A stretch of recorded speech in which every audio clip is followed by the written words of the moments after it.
palabra es inerrante, su palabra es perfecta.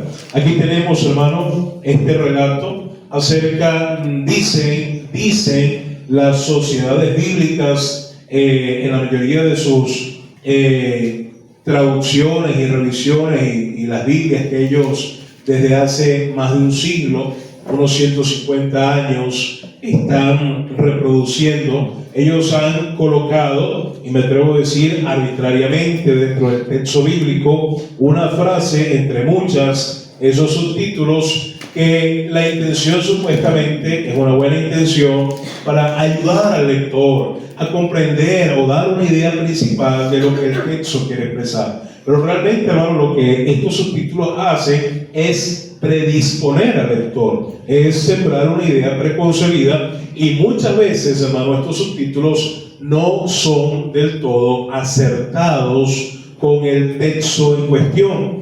Ahora, aquí dicen la visita de los magos, y en primera instancia y de entrada, cualquiera que escucha la palabra mago lo va a asociar con la magia. ¿Sí? Y la magia en el argot y en el concepto popular y folclórico, magia es hechicería, es adivinación, es ser agorero, es ser chamán, brujo, ¿verdad? Y ahí hay un craso y un grave error.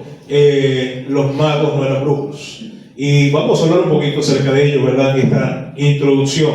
¿Quiénes eran estos que algunas traducciones les llaman magos? Bueno, número uno, mi querido hermano, para aclarar y como premisa, no en todas las traducciones bíblicas existentes, no en todas las versiones bíblicas existentes se traduce o se usa el calificativo para estas personas. No se usa el término mago o magos, se usa en sinónimo y aún en una expresión más clara y consciente el término sabios, ¿sí? Hay versiones antiguas, hay versiones, por ejemplo, como la King James 1611, que es la versión inglesa, de habla inglesa, dice unos hombres sabios, dice allí la King James en Mateo capítulo 2 versículo 1. Y así en otras traducciones dice los sabios del oriente. Ahora, esto de que eran unos magos, hermano, no es la intención del texto original, pero hay que tener cuidado, hermano, y por eso qué bendición tener la iglesia donde podemos ser instruidos, enseñados, y cada una de estas dudas pueden ser aclaradas. Entonces, número uno, hay versiones antiguas y distintas traducciones que no se lee magos, sino sabios. Entonces, en esos versos no se lee magos, sino que se lee sabios. Entonces podemos concluir que no eran ni hechiceros, no eran adivinos. Pastor, ¿qué eran entonces? Pues eran científicos, eran observadores y estudiosos de los astros, de los seres celestes. Eso no es ser mago, eso es ser, de hecho hay un término moderno que aplica a aquellos que estudian los astros, que observan las constelaciones, las estrellas, los ciclos del sol, los ciclos de la luna, que estudian el clima, el cambio climático, las estaciones. ¿Sabe cómo se llama eso? Astrónomos. Y son científicos. A veces, hermanos, confundimos los términos. Un asunto es ser astrólogo y otro asunto es ser astrónomo. La astronomía y la astrología no tienen nada que ver. La astronomía es una ciencia que estudia los astros celestes, ¿sí? Es ciencia. Eso es lo que eran estos hombres. La astrología es la vulgar hechicería, ¿sí? Los que leen las manos, los que fuman tabaco, los que te leen el tarot, ¿verdad? ¿Sí?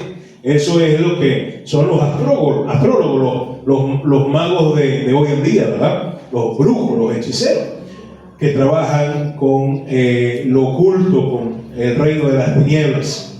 Ahora, estamos viendo, hermano, lo que es el uso del término, ¿sí? Repito, no eran hechiceros, no eran adivinos. ¿Qué eran entonces estos hombres, hermano? Sabios. Eran sabios, astrónomos, científicos, observadores y estudiosos de los astros. Una de las cosas, hermano, que existía en esta función, de hecho, escúcheme, no era por hobby, Ellos no miraban los astros solamente porque veían qué luna tan bonita. ¿Cuántos vieron la luna llena de hace 2 días, verdad? La primera luna llena de las 13 del año, ¿verdad? Algunos le llaman la luna del lobo, pero bueno, después les explico, ¿verdad? Es que me llama la atención. Sí, no, en serio. Cada luna le ponen un nombre, luna de sangre, luna de gusano, luna... pero ahí estaba la luna. Y sí, hermano, ahí científicamente la luna, esa masa que Dios creó, ese astro celeste, tiene un efecto sobre la tierra, sobre la creación. Y eso es lo que hacía esta gente. Ellos estudiaban la física, cómo podía afectar las siembras, las cosechas, las lluvias, las mareas. Y para aquel entonces, les tengo una noticia, hermano, muchos de estos hombres eran o estaban al servicio de hombres más poderosos. Voy a aclararlo. Muchas veces este tipo de personajes eran parte de una corte real o eran parte de un séquito o de un gabinete de gobierno de aquel entonces, los imperios más poderosos, asirios, babilonios, los egipcios también tuvieron sus astrónomos. ¿Y para qué, pastor, estos líderes de civilizaciones antiguas tenían gente de este tipo a su alrededor? Ellos necesitaban gente con conocimientos del clima, del ciclo de la luna, del ciclo del sol, de las estaciones. ¿Sabe para qué? Para garantizar tener buenas cosechas. ¿Sí? Porque todo esto de los astros y toda la creación de Dios, hermano, miren, es tan perfecto que todo está interconectado y afecta aún en las cosechas, en la manera de regar los campos, ¿verdad? En el suministro de agua. Entonces, para ellos era importante tener en su gabinete de gobierno el ministro de la astronomía. ¿Sí? Y sabe, usted tal vez se ríe, pero lo voy a mostrar bíblicamente que así era. ¿Sí? Pero solamente aquí de entrada quisiera aclararles esto, que estos hombres realmente, vamos a empezar a llamarles, vamos a corregir nuestro vocabulario bíblico, y cuando usted escuche diga, no, los magos, no, los sabios. Y si usted escucha a alguien, usted puede corregirle con respeto, con reverencia, con autoridad y con propiedad. ¿Y sabe qué? Si usted habla con base, eso va a traer la atención de esa persona. Es una oportunidad para hablar no de los sabios, sino hablar de qué? De Cristo, hermano. ¿Y cómo sabes todas esas cosas? ¿Y cómo te enteraste? Bueno, la palabra de Dios lo explica, y el centro y el énfasis no son estos hombres, sino a quién ellos fueron a visitar, a quién ellos querían ver. Entonces, ya tenemos claro, hermano, que los magos no son magos, sino que son sabios. No es que tenían un sombrero, ¿verdad? Y sacaban un conejo de él. ¿Sí? No andaban en eso. No era familia de David Copperfield ni ninguna de esta gente. Hay otra palabra clave, hermano, que vamos a anotar acá en este estudio. Dice el versículo 1: cuando Jesús nació en Belén de Judea, en días del rey Herodes, vinieron ¿de dónde, hermano? Del oriente. Del oriente.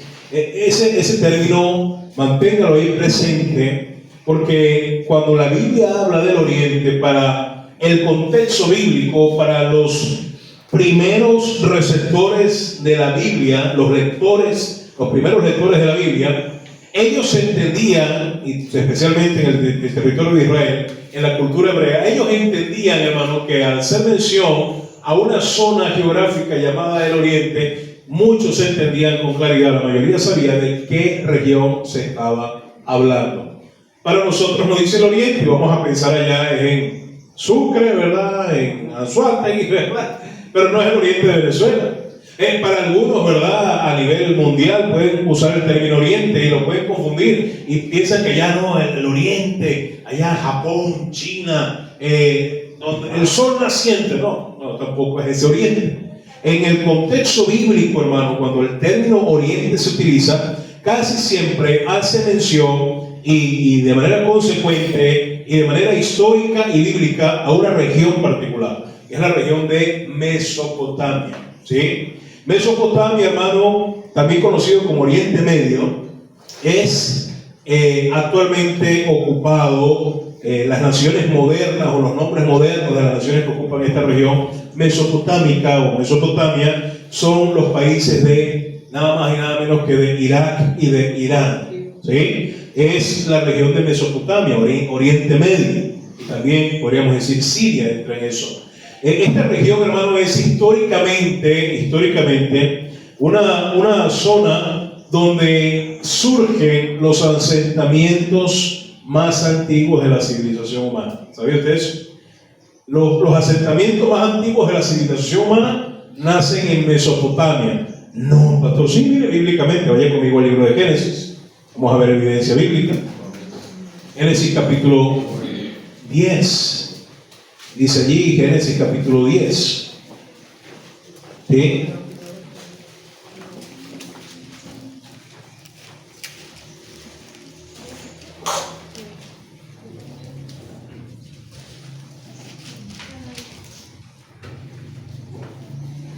¿Ya tiene Génesis, hermano?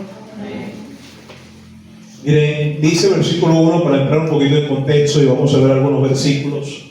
Estas son las generaciones de los hijos de Noé. Recuerden que en aquel entonces el Señor envió juicio con el diluvio y toda una familia fue salva. ¿Cuántas personas fueron salvas en el arca? 8 personas. El arca representa a Cristo. El diluvio representa el juicio de Dios. Y aquellos que creyeron al mensaje de Noé, el Evangelio, creyendo que serían salvos, fueron salvos en el arca. Así, hermano, mire, el Evangelio está en todas partes. Para que alguien sea salvo y tiene que estar en el arca es Cristo. ¿Amén?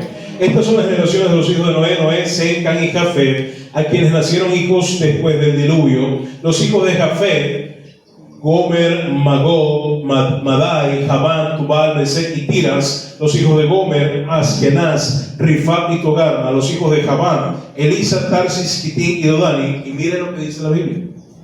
De estos se poblaron las costas, cada cual según su lengua, conforme a sus familias, en sus naciones. Quiere decir que de los descendientes de Jafet, hermano, se pobló lo que es el Mediterráneo, la costa griega, la costa itálica, la península ibérica y hacia arriba.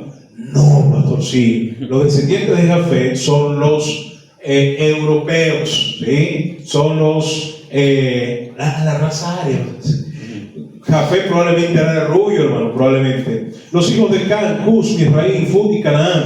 Los hijos de Cus, Seba, Ávila, Sapta, Raama y Sapteca. Y los hijos de Raama, Seba y Dedán. Y Cus engendró a Nimrod.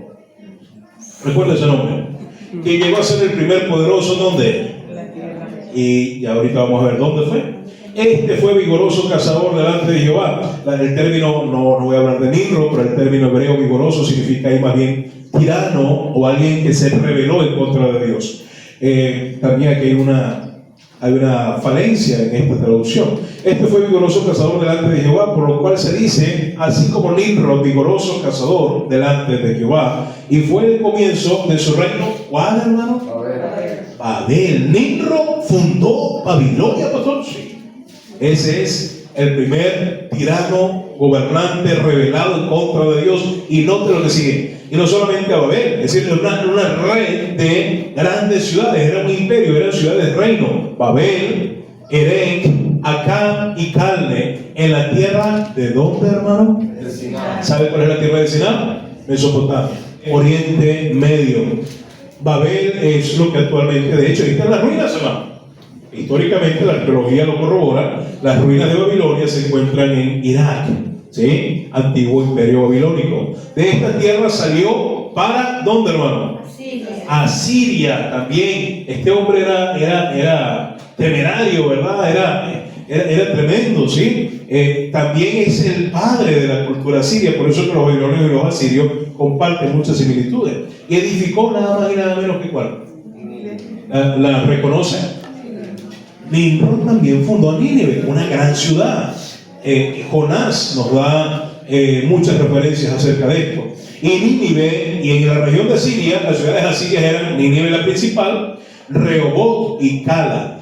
Y Resén entre Nínive y Cala, la cual es, y para aquel entonces se decía, miren, ciudad que grande. Eran las metrópolis de la época. Y todas estas grandes ciudades, hermanos, estaban asentadas en toda esta región, en este valle de la zona mesopotámica. Misraim engendró a Ludí, creo que quedé allí, ¿verdad? Y Anamín, a Leabín, a Naftuín, y esto le gustaba mucho a Elín, ¿verdad?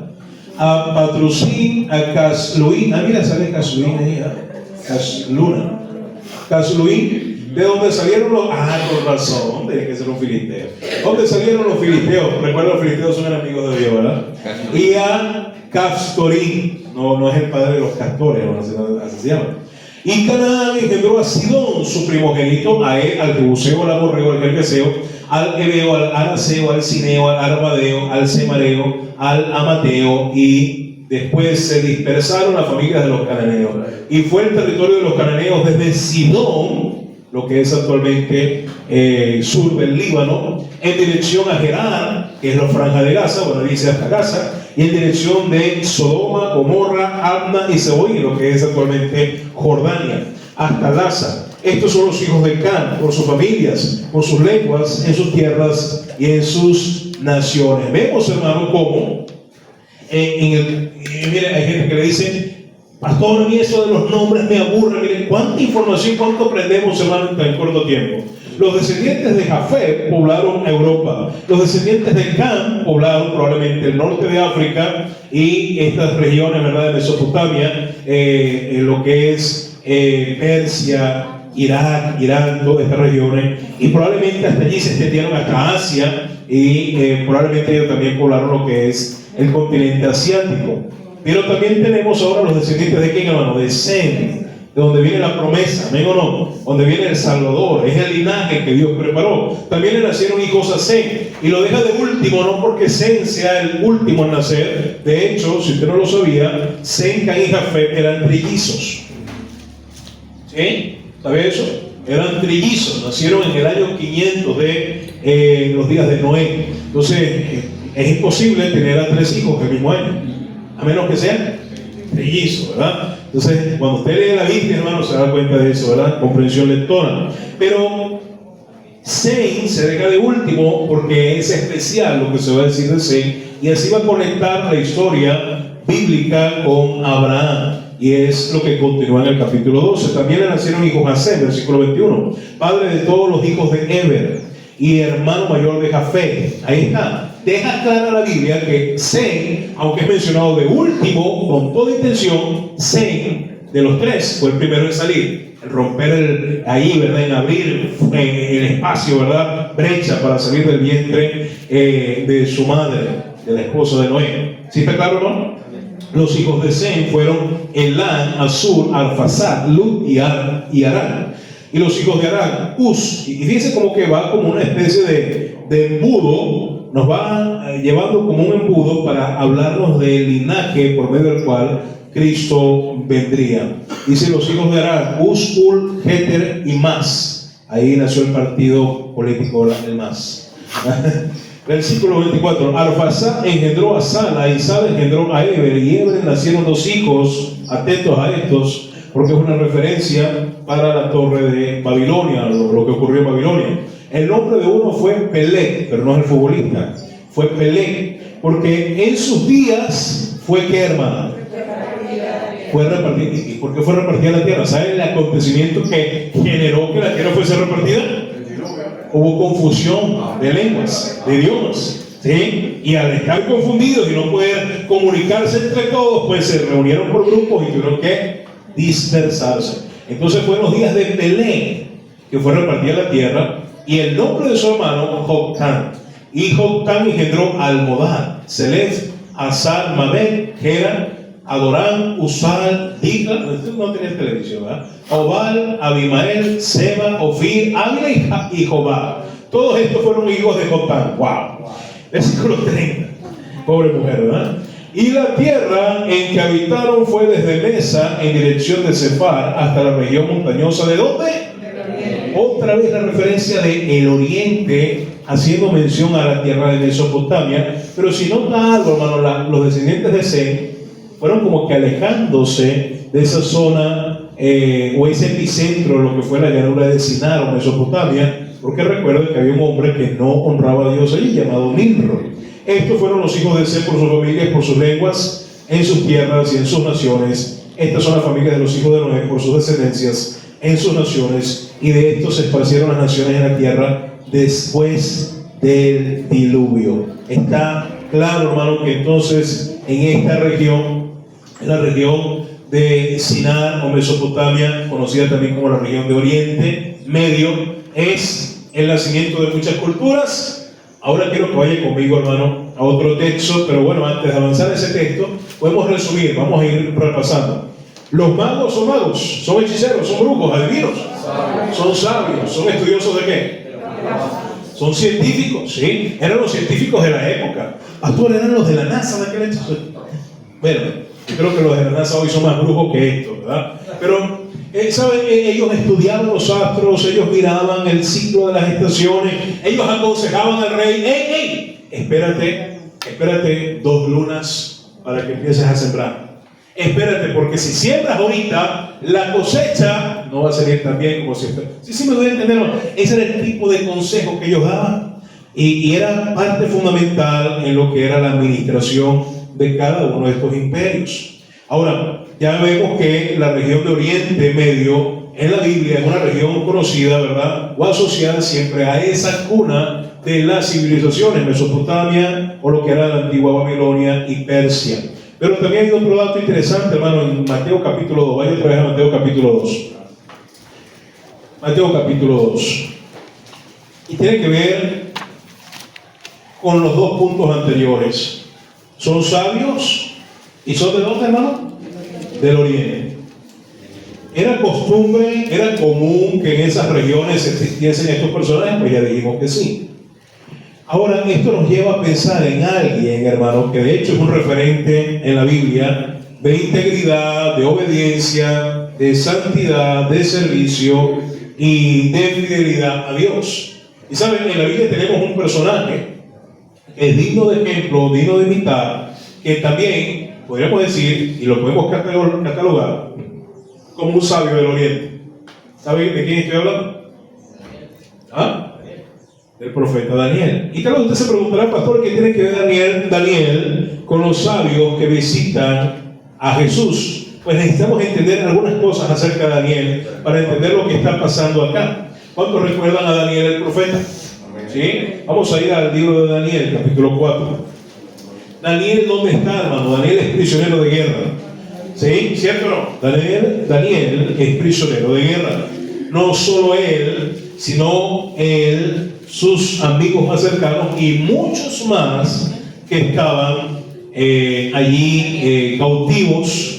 Para los que no saben, cuando Babilonia, Nabucodonosor, el rey de Babilonia, el que de hecho históricamente eleva a Babilonia de reino a imperio con sus conquistas, con sus grandes conquistas, cuando Nabucodonosor destruye, invade, sitia a Jerusalén o a la región de Judá, todos los cautivos o todas esa gente que fue trasladada de Jerusalén a Babilonia privado de libertad, todo eso ocurrió en 3 movimientos.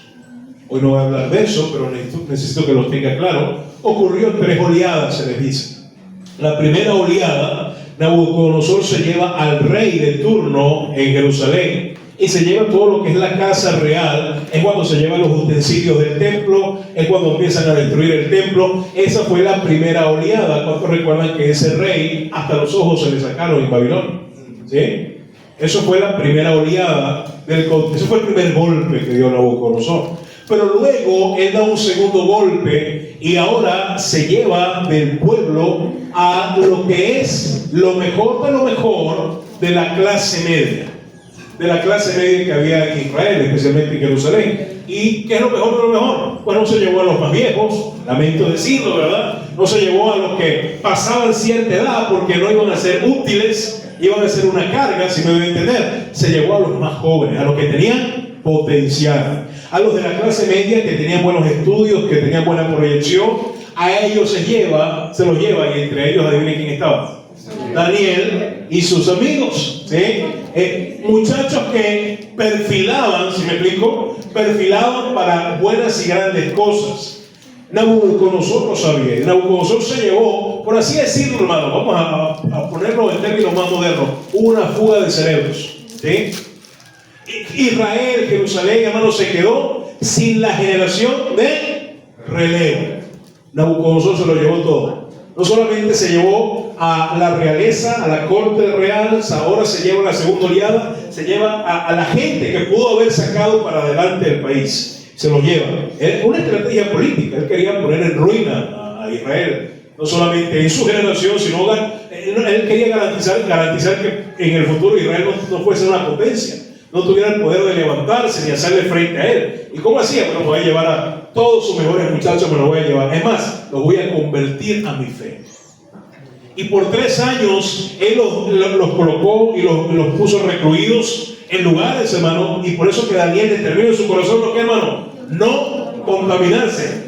Daniel es un referente, hermano, de firmeza, de convicciones, de fidelidad en medio, hermano, de un mundo perverso y sucio y cochino. ¿Amén o no? ¿Por qué? Porque ¿cuál era la intención de Nabucodonosor? Era cambiar no solo sus hábitos alimenticios, sus costumbres, sino también era cambiar su fe. ¿Sí? Hasta el punto que le cambió los nombres a todos, le puso nombres paganos. A Daniel le llamaron Belsasar. ¿Sabe lo que significa eso?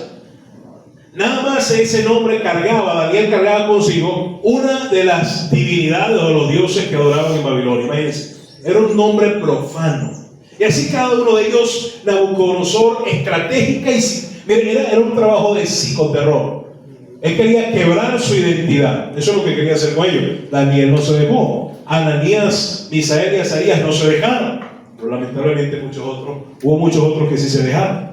Por eso es que Daniel es un referente de todo esto. Ahora, ya esa historia usted lo conoce. Pastor, pero ¿qué tiene que ver Daniel con los sabios del Oriente? Daniel capítulo 4. Mira lo que dice. Está interesantísimo esto, hermano. Daniel capítulo 4. Y sí, hay una conexión. Porque la pregunta surge, es la siguiente. Los sabios del Oriente que visitan al Señor en los días del rey Herodes, ¿de dónde ellos sacan información? ¿De dónde tienen conocimiento de que el rey de los judíos ha nacido? ¿Cómo ellos llegan a esa conclusión? Tan exacta, tan específica, tan precisa. ¿Cómo ellos saben que ha nacido un rey y que es de los judíos? Pudieron haberse ido a cualquier otra parte. ¿Por qué allí? ¿Cómo lo saben? Y tiene que ver mucho con Daniel. ¿Sí? Miren lo que dice Daniel capítulo 4, versículo 5. Mire, me encanta Daniel, es uno de mis libros favoritos. No pudiera ponerlo todo ahorita, ¿verdad? Pero miren lo que dice el versículo 4. Versículo 5. Vi un sueño que me espantó, dice Nabucodonosor. Preste atención a la lectura. Vi un sueño que me espantó y tendido en cama, las imaginaciones y visiones de mi cabeza me queman. Bueno, tuvo que haber sido tremendo sueño para que el hombre, vamos a decirlo así, terrenalmente hablando, el hombre más poderoso y temido de aquel entonces a nivel mundial se turbase. ¿Sí? Para que un hombre como Nabucodonosor perdiera el sueño y se turbara, que cualquier cosa no le hacía perder el sueño, quiere decir que era una visión tremenda. Sí, estaba atemorizado, estaba intimidado. Por esto mandé que vinieran, preste atención, delante de mí todos los que. Este término está bien. Y vea cómo se alterna este con el otro. Y mandé a que viniesen delante de mí todos los sabios de Babilonia, para que me mostrasen la interpretación del sueño. Y vinieron, y ahí, miren, entre los sabios vino de todo lo que quiere decir la Biblia, vino de todo. Vinieron hasta los que fumaban tabaco, ¿verdad? Vinieron magos, vinieron astrólogos, caldeos, adivinos, y les dije el sueño, pero no me pudieron mostrar su interpretación, hasta que entró delante de mí, ¿quién, hermano? Daniel, cuyo nombre es ¿qué? Mal nombre. Como el nombre de qué, hermano. Wow. Es un nombre profano. Y en quien mora el Espíritu, esto es a percepción de Nabucodonosor. Él como un impío en este momento, porque ahora es el hermano Nabucodonosor, usted ya debería saberlo, pero él en este momento no estaba convertido y él creía que en Daniel moraba el Espíritu de ¿quiénes? De los dioses santos. En su ignorancia decía los dioses santos, lo que no entendía es que es el Dios verdadero. Conté delante de él el sueño, diciendo, Belsasar, y mire. Este no se la esperaba. ¿Qué dice?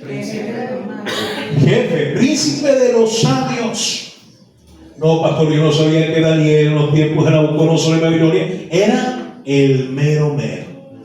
Hermano, Daniel era el jefe y todo jefe tiene autoridad e influencia. ¿Amén o no? Y hermano, sabemos del testimonio de Daniel, hermano. Conocemos a Daniel que fue echado en el foso de ¿qué? De los leones. ¿Por qué fue echado en el foso de los leones? Porque se estaba robando ahí, ¿verdad? El trabajo de los algoritmos. Se estaba robando las comisiones de los magos, de los brujos. No. ¿Por qué fue echado en el foso de los leones? ¿Por su qué? Por su fe. Es decir, Daniel nunca escondió su fe. Amén o no, hermano. Daniel nunca se avergonzó de su fe a pesar de estar en un mundo y un contexto bien hostil. Y Daniel fue acusado falsamente. Daniel siempre dio testimonio público de su fe. ¡Qué bendición! Necesitamos más hombres y mujeres como ¿quién, hermano? Pastor, ¿qué tiene que ver eso con los magos o los sabios que vinieron del oriente? Pues tiene que ver todo, hermano. ¿Por qué? Porque Daniel vemos acá que era jefe de los sabios ¿de dónde? De Babilonia. ¿Sí? De Babilonia. Si usted sigue leyendo, dice el versículo 10: estas fueron las visiones de mi cabeza mientras estaba en mi cama. Me parecía ver, bueno, no vamos a leer el 10, 9, perdón. Belsasar, jefe de los magos, ya que he entendido que hay en ti espíritu de los dioses santos y que ningún misterio se te esconde, declararme las visiones de mi sueño que he visto y su interpretación. Tenemos entonces, hermano, a este hombre. Primero lo que dice el capítulo 5. Capítulo 5: el rey Belsasar hizo un gran banquete a 1000 de sus príncipes y en presencia de los 1000 bebía vino. Belsasar, con el gusto del vino, mandó que trajesen los vasos de oro y de plata que Nabucodonosor, su padre, había traído del templo de Jerusalén, para que bebiese en ellos el rey y su grande, otra profanación, sus mujeres y sus concubinas. Eso es como que, ¿verdad? No para ponerlo muy espirituoso, ¿verdad? Pero es como algo que usted ha consagrado a Dios y lo utilice para usos viles, ¿sí? Para el pecado. Pastor, y si yo tengo una reunión en mi casa y esa reunión van a beber caña, ¿usted me presta 5 sillas? Bueno, primero, yo no se la puedo prestar porque no son mías, es de toda la iglesia, ¿verdad? Ahora, segundo, no estamos hablando de la silla.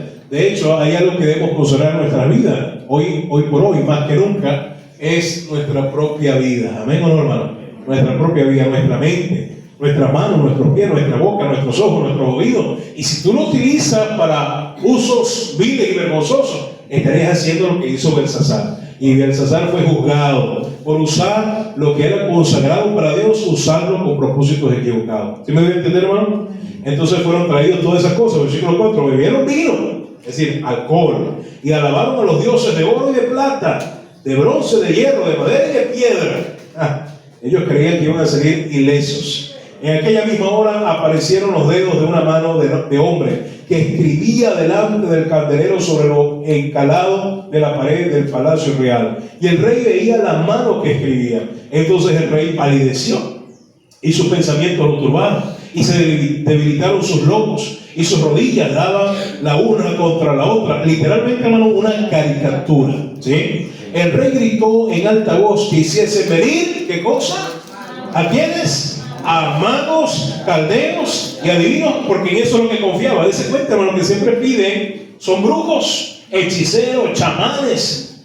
Y dijo el rey a los sabios de Babilonia: cualquiera que lea esta escritura y me muestre su interpretación será vestido de púrpura y un collar de oro llevará en su cuello y será el tercer señor en el reino. Wow, hermano, iba a ser elevado, iba a ser ascendido en puesto y cargo. Entonces fueron introducidos todos los sabios del rey, pero no pudieron leer la escritura ni mostrar al rey su interpretación. Entonces el rey Belsasar, un hombre muy parecido al de Daniel, por cierto, se turbó sobremanera y palideció, y sus príncipes estaban perplejos. Es decir, nadie sabía qué hacer. La reina, había una reina, por las palabras del rey y de sus príncipes, entró a la sala del banquete y dijo: rey, vive para siempre. Y aquí hay otro contexto, hermano. Esto que hizo la reina lo hizo en contra de su propia vida. Ella no podía hacer esto así. ¿Sí? ¿Se recuerda a Esther? Es decir, por eso que dése cuenta, pastor, otro asunto. En ese banquete no estaba la reina, no, banquete solo de hombres. Y no quiero ni siquiera explicar qué perversidades hacían allí. Y la reina tuvo que pedir permiso para entrar, para salvarle la vida al rey y su turbación. Y aún esperar que el rey le perdonase la vida, porque en aquel entonces las reinas eran desechables, eran suplantadas. ¿Sí me debe entender, hermano? La reina, ¿sí me debe entender, hermano? ¿Sí lo entendía, hermano? La reina, por las palabras del rey y de sus príncipes, entró a la sala del banquete. Se entró porque no estaba. Y dijo, miren, una actitud de reverencia, de sumisión, que no me huele la cabeza, ¿verdad? Rey, vive para siempre.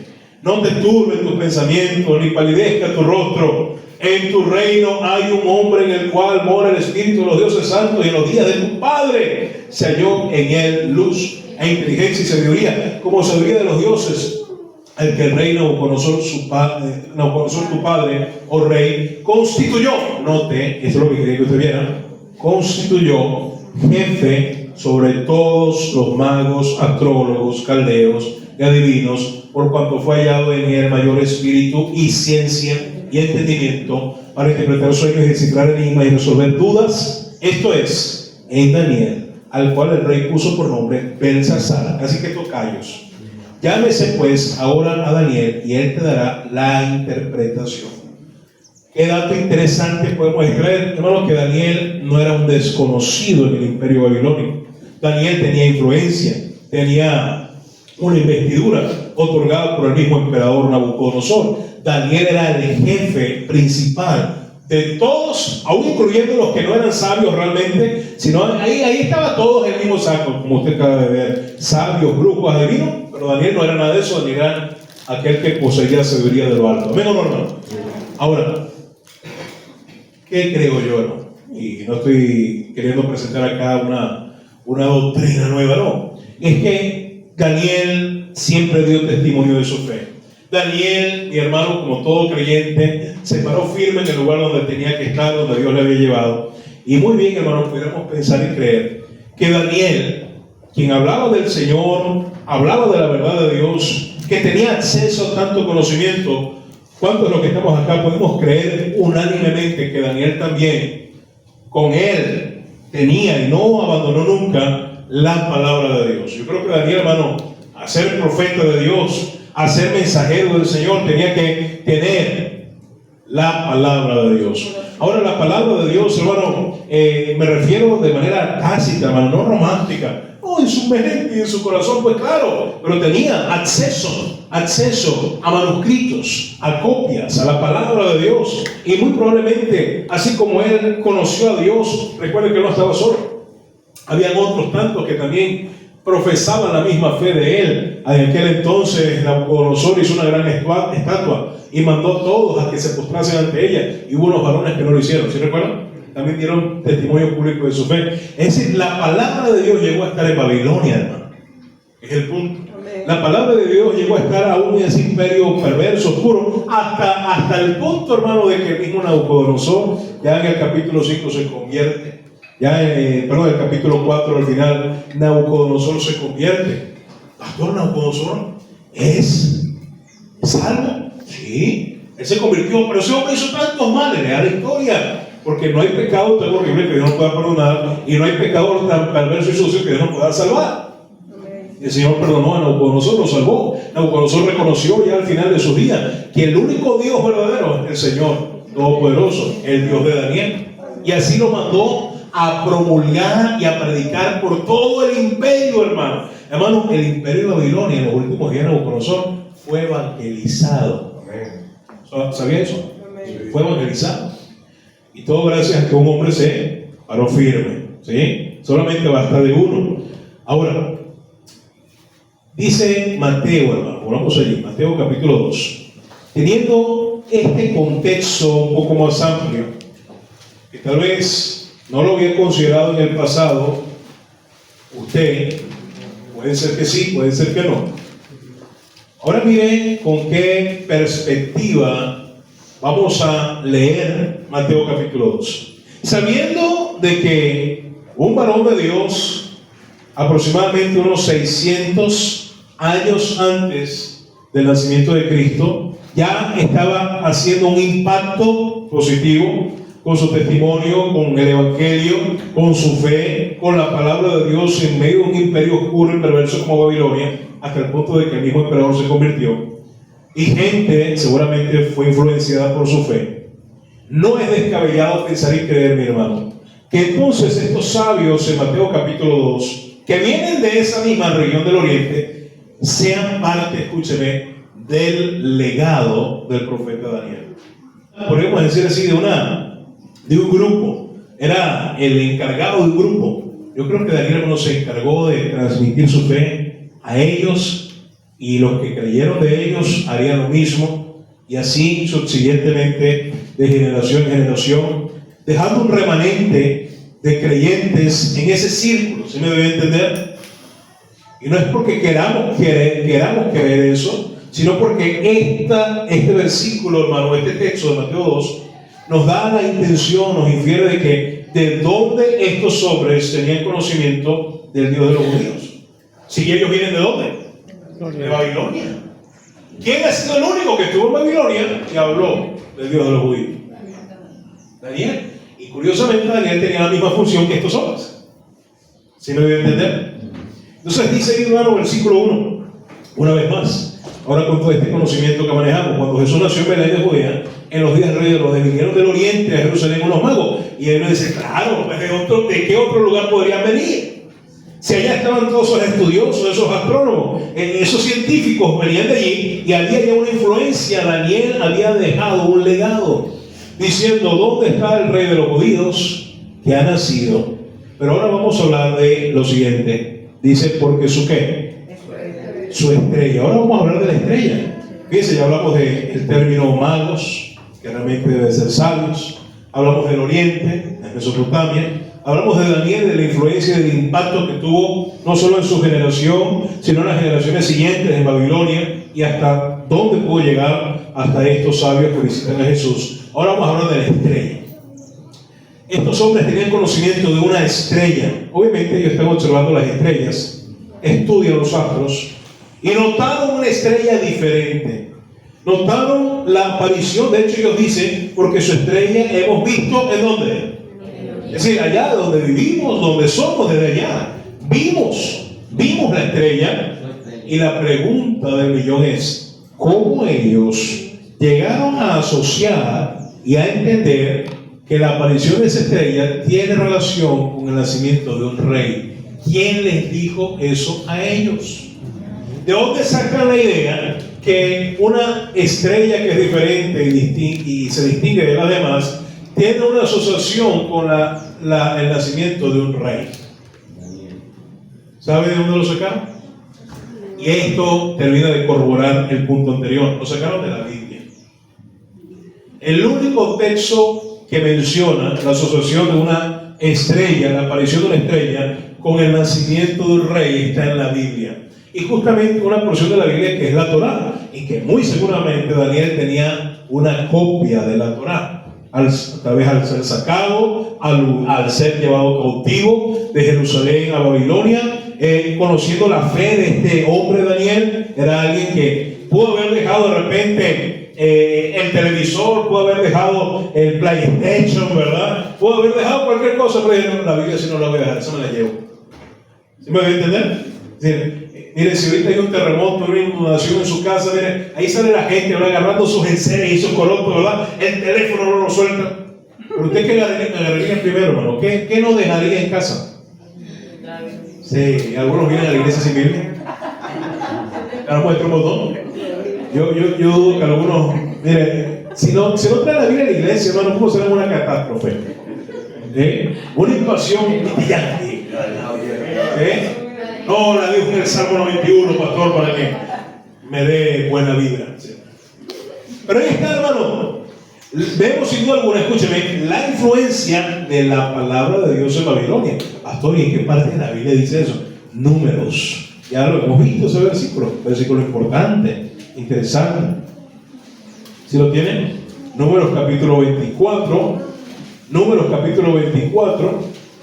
Estamos hablando aquí, está hablando de los primeros 5 libros de Moisés, conocido popularmente como la Torá o la ley, y muy seguramente Daniel tenía acceso a ella y compartió esta verdad bíblica con sus sucesores, hasta llegar a los sabios que visitan al Señor. Dice allí, Números 24, ¿sí lo tienen? Bueno, yo creo firmemente que los sabios que visitaron al Señor eran creyentes. Solo un creyente puede adorar al Señor como ellos lo hicieron. Quiere decir, hermano, que así como ellos eran creyentes, tuvo que haber habido creyentes luego de Daniel en Babilonia de generación en generación. Y ya sabemos, gracias a que Dios usó ese hombre, llevó el evangelio a Babilonia. Dice ya en Números capítulo 24. ¿Ya lo tienen? Miren lo que dice el versículo, vamos a leer el versículo 16. Dijo el que oyó los dichos de Jehová, el que sabe la ciencia del Altísimo. Interesante que el contexto está hablando del conocimiento de Dios y hablando de los que saben ese conocimiento o que tienen acceso a ese conocimiento. El que dio la visión del Omnipotente, caído pero abierto los ojos. Y dice el 17, lo veré, mas no ahora, lo miraré, mas no de cerca. Saldrá estrella de dónde, hermano? Jacob es Israel. Saldrá estrella de Israel. Y ese verbo, ¿no? Saldrá, quiere decir que no siempre ha estado allí, pero un día va a aparecer en una estrella. Y saben, yo creo que estos sabios del Oriente interpretaron este versículo literalmente. La interpretación que le dieron fue literal, porque realmente el versículo 17, hermano, tiene una doble connotación, tiene una doble referencia. No solamente está hablando de la estrella, como ya Mateo 2 nos lo corrobora, pero también está haciendo mención a que Jesús es esa estrella. Amén. Como ser luminoso o que irradia luz. ¿Sí me voy a entender, no? Realmente eso es lo que significa estrella allí. Significa ambas cosas. Pero los sabios del Oriente lo interpretaron solo de una, dieron énfasis en una sola connotación. Fue literal. Para ellos, por ser su afición, ¿verdad? Observar las estrellas, no, va a salir una estrella. ¿Cuándo será? Y yo me imagino, hermano, ese grupo, ¿verdad? Transmitiendo esa verdad de generación en generación. Miren, nuestra generación no apareció la estrella, pero ustedes, atentos. ¿Se imaginan? Y llegó la generación de estos hombres y dijeron, mira la estrella que nuestros antepasados esperaban, que está profetizada en la Biblia, apareció. ¡Qué privilegiados somos! Hemos visto la estrella. Y saldrá la estrella de Jacob y se levantará cetro. Cetro significa reino. Y el reino está asociado con un rey. Se levantará cetro de Israel y herirá las sienes de Moab y destruirá a todos los hijos de Set. ¡Wow! De la muerte, del diablo. Ahora sígueme acá, hermano. De hecho, Set acá, hermano, no está hablando de Set, el hijo de Adán. Está hablando de cuál Set. Está hablando del diablo. ¿Sabe cómo era llamado el diablo entre los egipcios?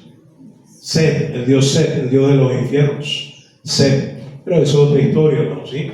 Ahora, dice acá en Números 24:17 que hay una estrella que habría de salir. Pregunto, estamos en un estudio, hermano, de cuenta no es una predicación. Pregunto, ¿los sabios que visitaban a Jesús, los sabios del Oriente, tendrían o no tendrían acceso y conocimiento de ese pasaje? ¿Tendrían o no tendrían? ¿Qué opción tienen? Sin duda alguna, ellos de su propia sabiduría no hubiesen llegado a la conclusión de este gran evento. Dice, ¿dónde está el rey de los judíos que ha nacido? Porque su estrella hemos visto en el oriente y venimos a adorarlo. Obviamente Herodes se turba. Obviamente Herodes dice, pero ¿cómo que el rey de los judíos? El rey de los judíos soy yo. ¿Sí?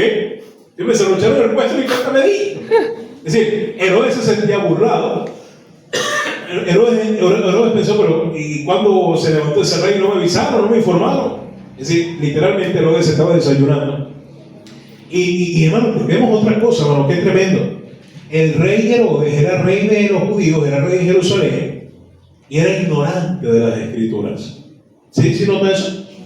Y saben, históricamente los que gobernaban Israel, los reyes, Saúl, aún el mismo Saúl, pero David, Salomón, siempre fueron asociados como gente o líderes que conocían la palabra de Dios. ¿Se me va a entender? Pero este hombre, hermano, ni sabía dónde quedaba el Génesis. ¿Cómo sabe eso, pastor? Versículo 4. Y convocados todos los principales sacerdotes y los escribas del pueblo, les preguntó, ¿dónde? Les preguntó, ¿dónde? Ignorante. De hecho, yo mi Biblia puse así, ignorante. Herodes, un ignorante. ¿Dónde había de nacer el Cristo? Y ellos le dijeron, como que, Belén, rey, ¿qué pasa? ¿No lees la Biblia? Sin duda que no la leía. En Belén de Judea. Así algunos vienen a la iglesia, bueno, y hacen preguntas, pasan años y hacen preguntas a los nuevos creyentes, ¿verdad? Uno se las perdona a los nuevos creyentes, pero dicen, ¿dónde nació Cristo? Belén de Judea. Porque así está escrito por el profeta, y tú, Belén, de la tierra de Judá, no eres la más pequeña entre los príncipes de Judá, porque de ti saldrá un guiador que apacentará a mi pueblo de Israel. Y vemos, hermano, la exactitud y cumplimiento fidedigno y exacto de la profecía bíblica. Eso nos recuerda que Dios es ¿qué, hermano? Dios es fiel. Otro dato, hermano, para ir terminando. Y mire, realmente no hemos llegado al grueso, lo más importante de este estudio. No, por eso que hoy va a ser un solo mensaje. Pero escúcheme esto. Tenemos entonces el término correcto, ¿cuál es? Sabio. Segundo, aprendimos el Oriente es la región donde las civilizaciones antiguas se formaron, y de allí, de Oriente Medio, Mesopotamia, es donde surgen o nacen o provienen estos personajes.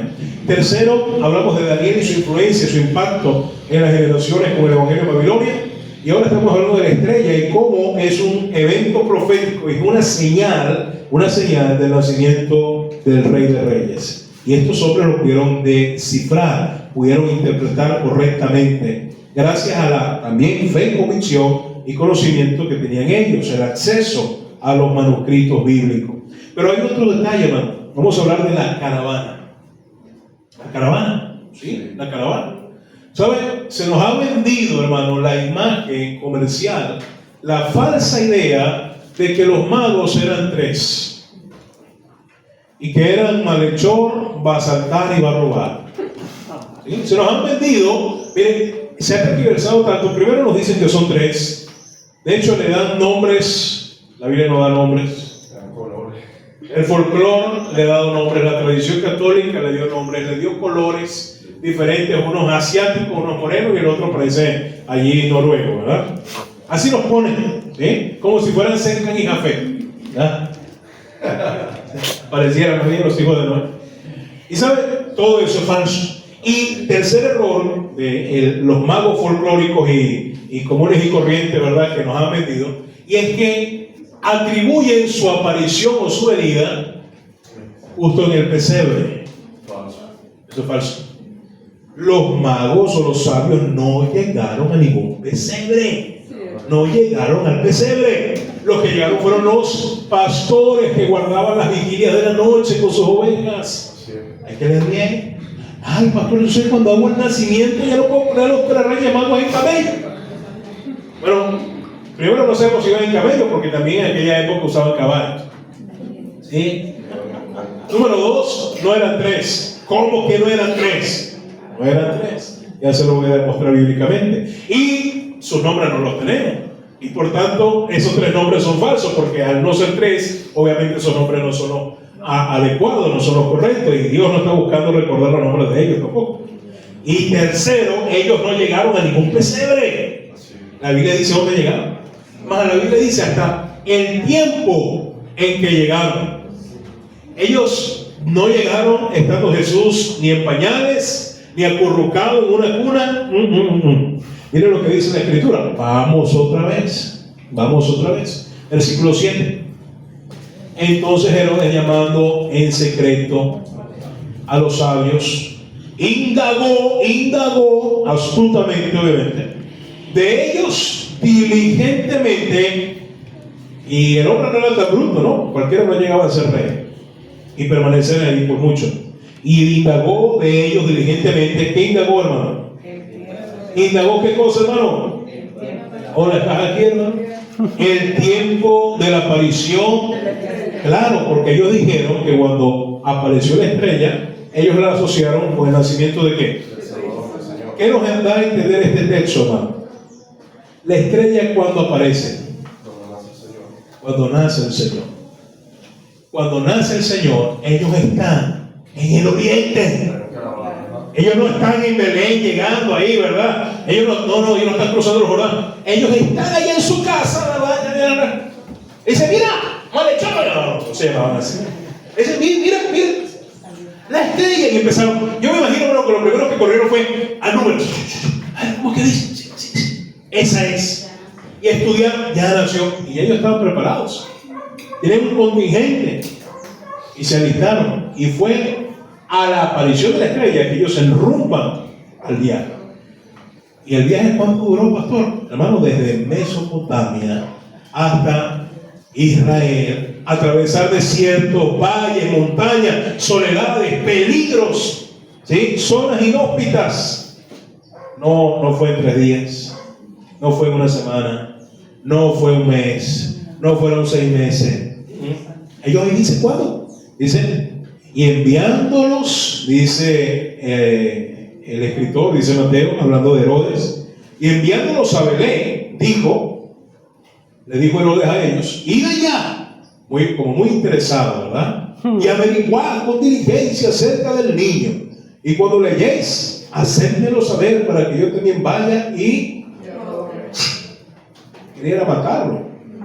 Ellos, habiendo oído al rey, se fueron, y aquí la estrella que habían visto en el oriente todavía permanecía allí guiándoles, iba delante de ellos hasta que llegando se detuvo sobre, si no era una estrella singular, única, se detuvo sobre donde estaba el niño. ¿Dónde estaba el qué?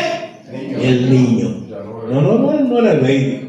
Versículo 10. Y al ver la estrella, esta estrella es bien protagónica, ¿no? He mencionado varias veces. Se regocijaron con muy grande gozo. Y al entrar en el pesebre, al entrar en el establo, al entrar en el mesón, ¿qué dice, no? Casa. No, pastor, acabó con toda mi ilusión, con todo lo que me han enseñado, con todas mis creencias. Mira, comprensión lectora. Ellos entraron a una casa, fueron recibidos en una casa. No fueron recibidos en un pesebre, no fueron recibidos el buey ni la mula, ¿verdad? Ahora, hay otra cosa, hermano, que quiero que vean. Mira el versículo 3. Oyendo esto, ya habiendo llegado los sabios a Jerusalén, oyendo esto, el rey Herodes se turbó. ¿Y qué dice? No solo estaban turbados por la noticia, hermano. ¿Saben? No era algo que se acostumbraba, no era algo acostumbrado. Ver extranjeros, foráneos, llegar a la ciudad y llegar una gran cantidad de ellos.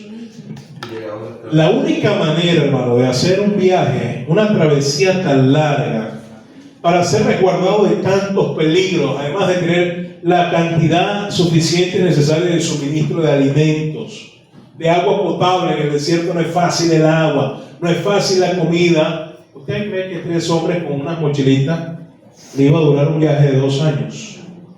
Porque el viaje duró 2 años, viajando, haciendo escala, haciendo parada, orando al Señor, mirando la estrella, mirando las escrituras, para no desanimarse, seguir adelante. ¿Usted cree que una vianda le hubiese durado 2 años?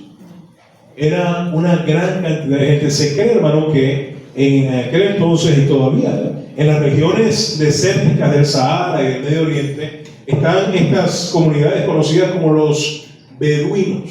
¿Lo has escuchado? Sí. Son pueblos nómadas. Ellos van, como lo fue Israel en el desierto, ellos van en grandes grupos, se asientan en un lugar, pasan tal vez una estación, una temporada, y luego avanzan. Especialmente ellos van buscando las estaciones o las zonas que sean más cálidas, porque de hecho en el desierto, en esas zonas áridas, de día hay intenso calor, las temperaturas son altas, y en la noche las temperaturas bajan abruptamente. Quiere decir, hermano, que la logística que estos hombres llevaban no era en 3 camellos. Se cree, hermano, que estas caravanas promediaban entre 50 a 200 personas. Y el ver llegar a 50, a 100, a 150 varones, con sí, animales, seguramente hasta llevaban rebaños para su mantenimiento, porque ellos no se iban a quedar en Jerusalén, ellos se regresaban y llevaban rebaños de ovejas, así como leemos en la Biblia, ¿no? Abraham iba de región en región y andaba ahí con sus siervos, ¿verdad? Los esclavos, y ellos llevaban ovejas, cabritos, y así iban transitando, igual Jacob. ¿Sí recuerdan? Sí. Nada diferente. Así se desplazaban estas personas para garantizar su estabilidad a lo largo de todo el viaje. Pastor, ¿y dónde dice la Biblia que fueron 2 años? Mira lo que dice el versículo 13. Después que partieron ellos, y aquí un ángel del Señor apareció en sueños a José y dijo: levántate, toma al niño y a su madre y huye a Egipto y permanece allá hasta que yo te diga, porque acontecerá que Herodes buscará al niño para matarlo. Y él, despertando, tomó al niño de noche y a su madre y se fue a Egipto. Y estuvo allá hasta la muerte de Herodes, para que se cumpliese lo que dijo el Señor por medio del profeta. Herodes, para los que no saben, murió 4 años después de la visita de los magos, 4 años después. Y dice que se cumpliese lo que dijo por el Señor por medio del profeta, cuando dijo: de Egipto llamé a mi hijo, Oseas. Herodes entonces, cuando se vio burlado por los magos, porque los magos no regresaron a donde él a darle el reporte, se enojó mucho y mandó a matar a todos los niños menores de ¿qué? De 2 años. Bueno, los mató de 6 meses. ¿Por qué los mató de 1 año? Porque el rango, la edad promedio que tenía el Señor oscilaba allí 2 años o menos aproximadamente. ¿Sí me va a entender? ¿O usted cree que María, José y María y Jesús vivieron en el establo 2 años? ¿Sí? Comiendo paja. No. Entonces, hermano, tenemos algunos puntos aclarados, ¿cierto? Es interesante, ¿verdad que sí? No son magos, sino que santos, son de Oriente. Hay un impacto que ocasionó, ¿verdad?, que dejó el profeta Daniel, el creyente Daniel, un legado a ese grupo de hombres estudiosos de los astros, hasta llegar hasta estos. Vemos que tienen acceso y conocimiento a la estrella del rey. Allá en la Torá, en la ley, está descrito este asunto, esta profecía. Su cumplimiento es exacto, recordándonos la fidelidad del Señor. Vemos que no eran 3, ni eran malhechor, ni va a asaltar, ni va a robar. Vemos que no eran ni 3 camellos, ni que tenían un lunch, una vianda, ¿verdad?, para 3 días de camino, sino que vemos, hermanos, que era necesario un grupo grande, de muchas provisiones, de mucha logística, para enrumbarse en un viaje, escúcheme, de 2 años de ida y probablemente de casi 2 años de regreso. Un gran viaje, un gran viaje. Pero ahora, hermano, quiero hablarte, por último, de los presentes que ellos traen. Porque, ¿a quién es este niño que ellos vienen a adorar? ¿Quién es este niño que los hace a ellos moverse de su lugar, salir de su zona de confort, hacer una inversión tan grande, tomar tan grandes riesgos, hermano, por un niño que ni siquiera conocen? ¿Qué niño será este? Versículo 10. Y al ver la estrella se regocijaron con muy grande gozo, y al entrar en la casa vieron al niño con su madre María. Ya caminaba probablemente. Y postrándose, la palabra postrarse y la que sigue es muy interesante, lo adoraron. La palabra adorar es la palabra griega proskuneo, que significa adorar, humillarse. Y en el caso más extremo, hermano, la palabra proskuneo significa así como el perro lame la mano de su amo. ¿Sí? ¿Sí me debe entender? Es decir, la magnitud de humillación y a la misma vez de adoración hacia el Señor era tal que el que adora se considera, hermano, alguien muy bajo, pero reconoce la grandeza de aquel a quien está adorando. Eso es lo que significa la palabra proskuneo ahí. Y abriendo sus tesoros, le ofrecieron presentes. Pastor, que quisieran 3 reyes, porque mira, hay 3 regalos. En serio. Es decir, tú llegas a esa conclusión porque hay 3 regalos. Y si hubiese sido un solo regalo, dice que un solo valiente que se enrumbó en un viaje. No. Los 3 regalos no tienen nada que ver porque hayan sido 3 sabios. Tiene que ver los 3 regalos, los 3 presentes. Lo que están es reconociendo los 3, escúcheme, los 3 grandes ministerios que Cristo llevaría a cabo. ¿Sabías? Sí. Los 3 presentes representan los 3 grandes ministerios que se concentran en Cristo. Y estos hombres, hermanos, sin duda alguna, con lo que ellos están colocando delante del Señor, queda atestiguado y confirmado que eran creyentes.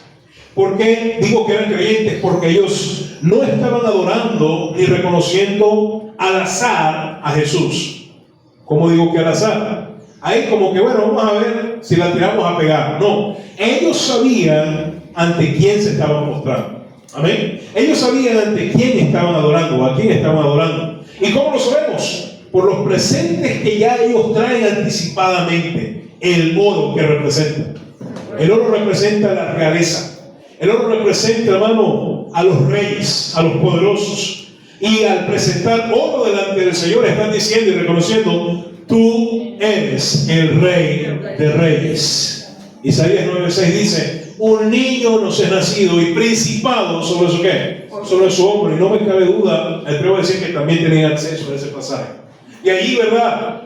Ellos, hermano, reconocen no solo la divinidad del Señor, sino que reconocen su investidura como rey. Dice ya el libro de Apocalipsis, vaya conmigo a algunos versículos. Apocalipsis, mire lo que dice allá en el capítulo 21, si no me recuerdo, para ir ahora sí.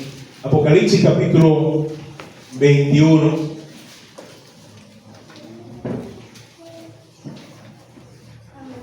Esperar que lo consiga, porque yo sé que se le puede hacer difícil, hermano. Apocalipsis, ¿verdad? Mira lo que dice versículo.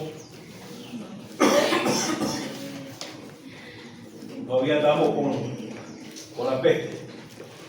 Mira, Apocalipsis capítulo 21 lo dije, ¿no? Sí. Versículo 15. El que habla conmigo tenía una caña de medir, ¿de qué? De oro, para medir la ciudad, sus puertas y sus muros. ¿Por qué? Mira lo que dice 21 y 18. El material de su muro era de jaspe, pero la ciudad, hablando de la ciudad celestial, la morada del Altísimo, la morada de Dios, hermano, la ciudad era de qué? De oro puro, semejante al vidrio limpio. 21 dice: las 12 puertas eran 12 perlas, cada una de las puertas era una perla, y la calle de la ciudad era de oro puro, transparente como vidrio. Esta es una de muchas referencias, hermano, no solo la morada de Dios, el trono de Dios. ¿Cuántos recuerdan, hermano, que todos los utensilios y todos los accesorios del tabernáculo del templo tenían una característica en común? ¿Todo era de qué? ¿Cubierto de qué?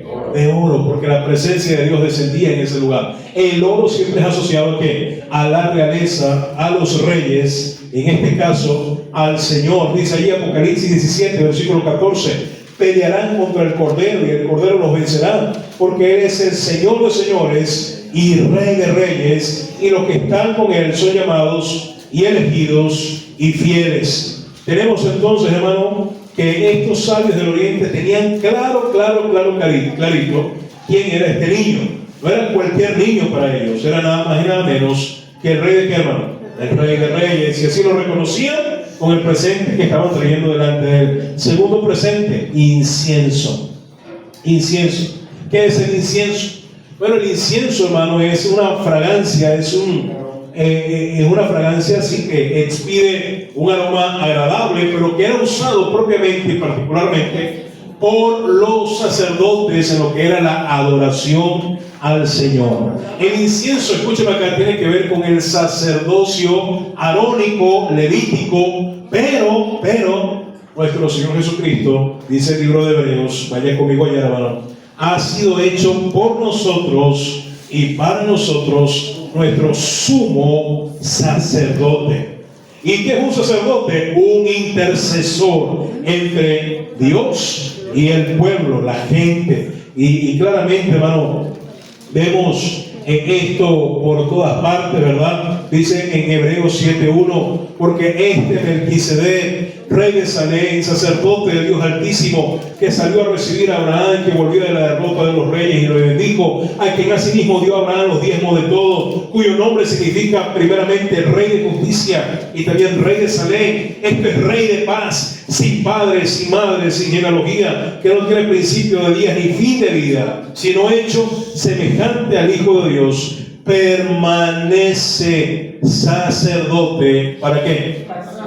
Para siempre. Dice el versículo 15: y esto es aún más manifiesto si a semejanza de Melquisedec se levanta un sacerdote distinto, no constituido conforme a la ley del mandamiento acerca de la descendencia, es decir, no arónico, sino según el poder de una vida indestructible, es decir, Cristo, quien dice: he puesto mi vida para volverla a tomar, pues se da testimonio de él, hablando de Cristo: tú eres sacerdote para siempre, según el orden de qué, hermano, de Melquisedec. Está hablando de nuestro Señor. Versículo 26, hermano: porque tal sumo sacerdote nos convenía, santo, inocente, sin mancha, apartado de los pecadores y hecho más sublime que los cielos. Wow, hermano, está claro, ¿verdad? ¿Quién es nuestro sumo sacerdote? Pues el Señor, y todo el libro de Hebreos lo presenta así. Y cuando vienen estos sabios y colocan incienso, pastor, ¿qué valor puede tener el incienso? ¿Quién se le ocurriría regalar incienso en cumpleaños? El incienso que representa el ministerio sacerdotal de Cristo. Mire, le muestro un versículo, lo leímos esta mañana, y habla del ministerio sacerdotal de Cristo. 1 Timoteo capítulo 2. Un versículo importante para la fe cristiana. 1 Timoteo capítulo 2, versículo 5, porque hay un solo Dios. ¿Y un solo qué? ¿Sabe qué está haciendo el sacerdote? Mediar. Eso es lo que hace el sacerdote. Ese es el ministerio de un sacerdote.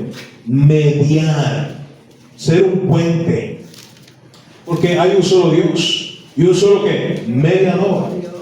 Podríamos decir un solo sacerdote. Un solo sumo sacerdote. Entre Dios y los hombres. ¿Y cuál es su nombre? Jesucristo, hombre, el cual se dio a sí mismo en rescate por todos, de lo cual se dio testimonio a su debido tiempo. Y qué tremendo, hermano, porque lo que están haciendo los sabios con estos regalos es dar testimonio de quién es Cristo. Él es Rey y también es ¿qué? Sumo sacerdote. Pastor, ¿y la mirra? Vaya conmigo a Juan 19.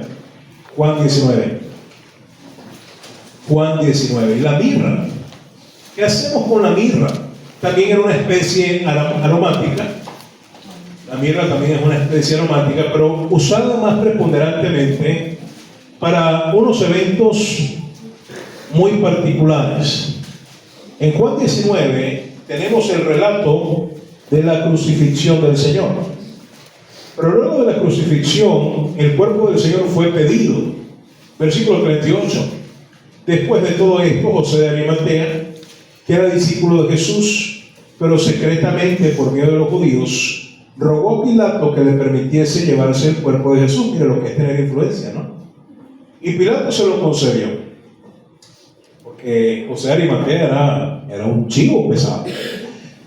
También, entonces vino y se llevó el cuerpo de Jesús. También Nicodemo, otro, ¿verdad? Ya sabemos de Nicodemo, uno de los hombres más reconocidos de aquel momento. El que antes había visitado a Jesús de noche. Aquí ya Nicodemo es creyente, por cierto, para los que no sabían, ya ha nacido de nuevo. Vino trayendo un compuesto de ¿qué? Uy, ¿por qué? Mire, Nicodemo también le trajo mirra al Señor, pero ahora no al niño, no al niño Jesús, sino al sacrificado Jesús, porque todavía Jesús no ha resucitado acá. Vino trayendo un compuesto de mirra y de aloes, otras especias, como 100, ¿qué cosa, hermano? Wow, hermano. Miren, cuando la Biblia deja ver cifras es porque tiene un propósito. ¿Sabe qué, hermano? Miren, qué tacaños somos nosotros para dar para el Señor. Sí. Y no voy a hablar, ¿verdad? Eso de que dice, nada de esa locura, no se asuste. Sí. Esos estafadores. Pero no voy a decir algo, hermano. Si todo creyente tiene el deber y la responsabilidad de invertir en la obra de Dios. A veces pensamos que estamos dando solamente a un hombre, pero realmente lo estamos haciendo para el Señor. Sí. ¿Por qué digo esto, hermano? Porque Nicodemo nos da tremenda lección acá, haciendo yo un paréntesis. No estaba en el bosquejo, pero voy a aprovechar de decirlo. ¿Por qué la Biblia deja ver que lo que Nicodemo trae fueron 100 qué? ¿Cuántos son 100 libras, hermano? 50 kilos. Escucha, hermano. 50 kilos. Le voy a decir algo, hermano. No era costumbre embalsamar un cuerpo con ese exceso de especias aromáticas. Era mucho.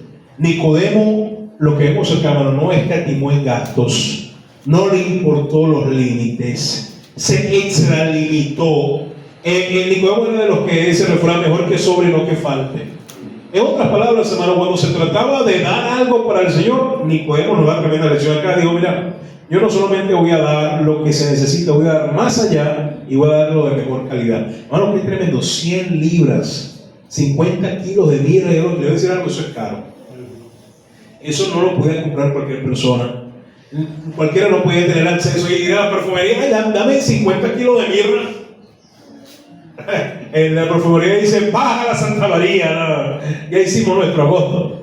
Bueno, es mucho dinero, ¿no? Regenerado, transformado, agradecido con el Señor, y a pesar de que lo ve muerto, Nicodemo está seguro de que Él se va a levantar de entre los muertos. Qué tremendo, ¿eh? Ahora, ¿cuál es el punto de la mirra? La mirra era esa sustancia con la cual se acostumbraban los judíos embalsamar a sus muertos. Cuando los sabios del Oriente traen oro, están reconociendo a Jesús como ¿quién? ¿Como qué? Como rey, como Dios y rey. Cuando presentan incienso, están reconociendo su ministerio sacerdotal, intercesor entre ¿quién? Entre Dios y el hombre. Pero cuando presentan la mirra, pudo haber sido tal vez, no sé, digo yo, el momento de abrir la mirra como un momento ahí, ¿verdad?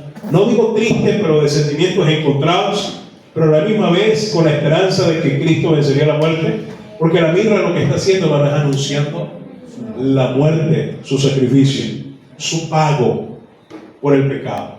En otras palabras, la mirra nos recuerda que Cristo nació para morir y convertirse así en el Salvador de todos los hombres, mayormente de los que creen. Cada presente representa, repito, hermano, un ministerio fundamental que solamente Cristo pudo y puede llevar a cabo. Cristo es el Rey. Hermano, ¿saben qué buena noticia? Mire, hoy en día nuestro país, y ya termino con esto, se turba unos de un bando, otros del otro bando, y ahora qué va a pasar, y ahora qué va a pasar con mis bonos, y ahora qué va a hacer aquello, y lo otro, ¿verdad? ¿Sabe qué, hermano? ¿Sabe qué? ¿Sabe qué dice la Biblia? ¿Sabe qué dice el Señor? Jehová reina.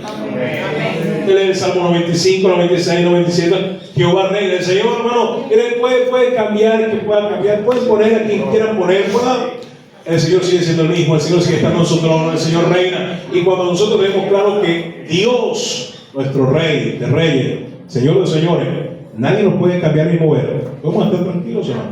Vamos a estar confiados, porque nuestra dependencia no viene de un hombre, viene del Señor. Eso lo sabían estos hombres al presentar oro. Pastor, ¿dónde va a sacar oro? Hermano, ¿sabe? Mire, vamos a hacer esta similitud, porque este mensaje, mire, hay mucho que sacar. Pastor, y yo no tengo oro para darle al Señor y reconocerlo como Rey. Sí, sí tienes oro. Dice la Biblia que nuestra fe es probada como el oro. Y ¿sabe, hermano? Cuando tú y yo tenemos una fe débil, una fe endeble, una fe flaca, una fe, no quiero decir fingida, porque si la tienes fingida no le salvo, ¿no? Pero una fe, hermano, que no te lleva a ser mejor cristiano cada día, y te presenta delante de Dios con esa fe. ¿Sabes qué estás presentando? Estás presentando un oro de bajo quilate, de baja calidad. No sé si me voy a entender. No es un oro ni de 24, que es lo máximo, ni de 18, ya es un oro 10. ¿Sí? El Señor dice, anda al fuego a ver si puedes elevar ese quilate, ¿verdad? Puedes purificar ese oro y puede ser de mayor valor. Pastor, no tengo dinero, ¿no? Oro, tu fe. Si el Señor examina hoy tu fe, hermano, en este inicio de año, ¿cómo está tu fe? ¿Sí? ¿Será una fe de 24 quilates, de 18 quilates? O ahí de enchapado. ¿Sí? No, un bañito ahí de oro, pero abajo lo que hay es aluminio, acero inoxidable, ¿verdad? ¿Sí? Una joya falsa. ¿Sí me debe entender o no? Una joya de poco valor. El incienso, el sacerdocio del creyente, hermano. ¿Sí? ¿Qué estamos haciendo tú y yo con Cristo? Dice ahí que Cristo es el mediador de qué, hermano. Hay un solo mediador entre Dios y los hombres, Jesucristo. ¿Y qué participación tengo yo, pastor, en que Cristo ejerza esa función de mediar entre Dios y los hombres predicando el Evangelio, hermano? No hay mejor manera de mostrar el incienso del Señor sino que llevar el Evangelio y decirle a la gente, hey, hay alguien que quiere acercarte al Padre, y es Cristo. Amén, bueno, ese es nuestro trabajo. Y la mirra, pues, es predicar acerca de Cristo, su muerte, su resurrección, recordando de que no solamente murió, sino que venció la muerte, y Él está vivo, y todo aquel que Él cree no morirá eternamente. Se puede presentar, se puede seguir dando estos mismos presentes al Señor, sí. Y no es otra cosa que vivir una vida cristiana consagrada, ¿sí? No una vida cristiana diluida, no que tú te diluyas entre el mundo y que no se pueda distinguir. A ver, ¿qué será el hermano? ¿Es o no es? No, hermano, el cristiano debe ser distinguido, debe distinguirse. ¿Usted cree que Daniel se distinguía en medio de Babilonia? ¿Usted cree que Daniel sobresalía? ¿Usted cree que Daniel lo amaban tanto en Babilonia? No, no lo amaban mucho. Y ese es el problema, hermano. Queremos ser amados por la gente y por el mundo. No, pastor, yo quiero tirar en el foso los leones. Pero eso era lo correcto. Esa era la voluntad de Dios. Y hasta en el foso de los leones Dios guardó a Daniel. Amén o no. ¿Por qué Daniel hizo lo correcto? Porque no se quiso parecer a los de su generación. Y miren el legado y el impacto de Daniel, hermano, que se levantó una generación de sabios. De sabios. Que conocían al Señor. Y aquí lo tenemos, hermano. Hasta ellos son parte. Y saben, hay otro detalle, hermano, hay otro detallazo. Ya el tiempo se acabó. Estos sabios, qué paradoja, qué ironía, una ironía, mejor dicho. ¿Quiénes debieron haber adorado al Señor? Los judíos, ¿cierto o no? Tuvo que venir gente de bien lejos. Gentiles. Descendientes de Cus, probablemente. ¿Sí? Descendientes de gente que originalmente adoraba a otros dioses. Tuvieron que venir gente extraña a adorar al Señor cuando los de allí debieron haber adorado al Señor. ¿Amén o no? Eso es una ironía, una ironía. Hoy, hermano, vamos a orar.